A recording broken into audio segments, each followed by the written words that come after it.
எல்லா பிறப்பும் பிறந்தெடுத்தேன் எம்பெருமானே. இன்றைக்கி நம்ம தஞ்சாவூரில் இருக்கிற கும்பகோணத்தில் உள்ள சோமேஸ்வரர் கோயிலுக்கு வந்திருக்கிறோங்க. இங்கே உள்ள தாயோட பேர் தேனார் மொழியாள் சோமசுந்தரி.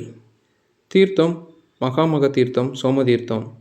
புராண பெயர் திரு குடந்தை கரோணம், ஊர் கும்பகோணம். இங்கு திரு ஞானசம்பந்தரால் தேவார பாடல் பெற்றிருக்குதுங்க. முடியார் மன்னர் மடமான் விழியார் மூவுலகும் ஏத்தும் படியார் பவள வயற்பலரும் பரவி பணிந்தேத்த கொடியார் விடையார் மடவீதி குடந்தை குலகரும் கடியார் சோலை கவளமயிலாக கரணத்தாரே என திரு ஞானசம்பந்தர் பாடுறாரு.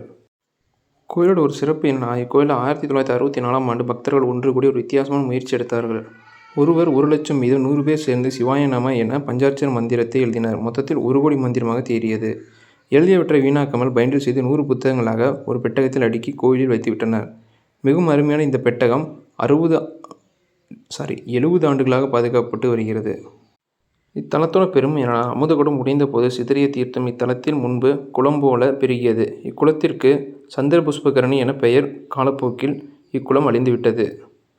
முருகப்பெருமான் மயில் மீது அமர்ந்து ஒற்றை காலில் பாதரட்சையுடன் காட்சி தருவது கும்பகோணம் சோமேஸ்வரர் கோயிலில் காணலாம். ஒரே பிரகாரத்தை கொண்ட இக்கோயில் சந்திரனும் வியாழனும் பூஜித்துள்ளனர். எனவே திங்கள் மற்றும் வியாழக்கிழமைகளில் இத்தலம் வழிபாடு சிறந்தது. இக்கோயிலுக்கு 3 வாசல்கள் உள்ளன. ராஜகோபுரம் வழியாக உள்ளே நுழைந்தால் மலீசர் மற்றும் மங்களநாயகி அம்பிகையை தரிசிக்கலாம். திருமால் வழிபட்ட ஈஸ்வரர் என்பதால் சிவனுக்கு மாலீசர் என்ற பெயரும் ஏற்பட்டது.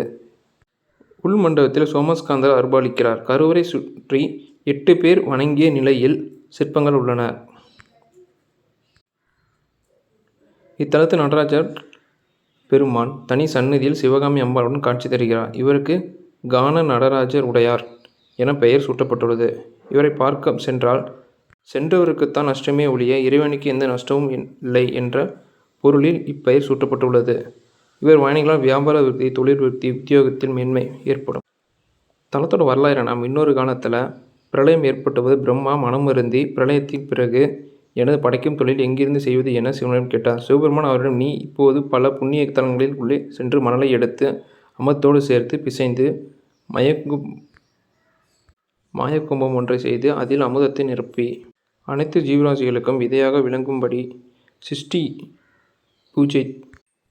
சிருஷ்டி பீஜத்தை அதனுள் வை. அதன் மீது ஒரு தேங்காயை வைத்து அதனை மாவிலையால் அலங்கரித்து கும்பத்தில் நூல் சுற்றி அந்த பிரளய வெள்ளத்தில் சாய்ந்துவிடாத வகையில் ஒரு உரியில் வை. அந்த குடத்திற்கு வில்வத்தால் அர்ச்சனை செய்து அந்த கும்பம் பிரளய வெள்ளத்தில் தெற்கு நோக்கி செல்லும். அப்போது அவ்விடத்திற்கு நான் வருவேன் என்றார். இப்படி பிரளய காலத்தில் வெள்ளம் ஏற்பட்டது. கும்பம் மிதந்தது. அமுதம் கும்பத்தில் ஆதாரமாக இருந்து உரி சிதறி விழுந்தது. அவ்விடம் ஒரு லிங்கம் தோன்றியது. அந்த லிங்கம் சந்திரன் வழிபட்டான். எனவே இறைவன் சோமேஸ்வரர் என பெயர் ஏற்பட்டது.